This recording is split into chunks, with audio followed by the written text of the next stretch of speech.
Hello, welcome to the channel. I can see that you've run into a problem.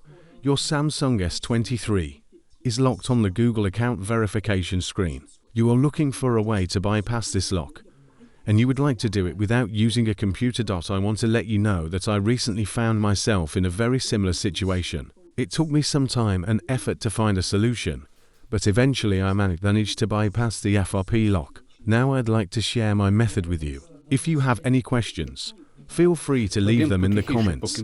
I understand that not all users have specialized technical knowledge. My method is designed for ordinary phone owners and does not require advanced skills. However, the situation is more complicated because your device is running Android 16. On older Android versions, there were FRP bypass methods that relied on TalkBack or Google Keyboard. These methods no longer work on Android 16. So there is no point in wasting time on outdated tutorials. The main obstacle is Google's security system, which prevents apps from receiving certain permissions when they come from third-party sources. This makes many older manual methods ineffective. To solve the problem, I used the free Chinese AI assistant DeepSeek. Why DeepSeek? Because ChatGPT and many similar AI tools do not provide instructions for bypassing FRP locks.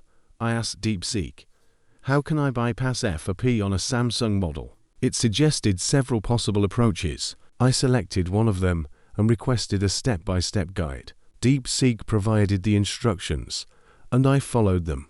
Whenever I encountered an error, I sent a screenshot to DeepSeek, and it suggested adjustments and troubleshooting steps.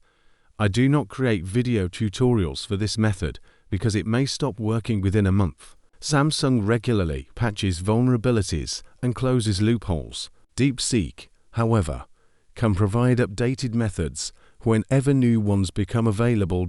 As an additional example, I once used DeepSeek to help repair an iPhone that a repair center had declared beyond repair. Thank you for your attention. I'm ready to help and answer your questions.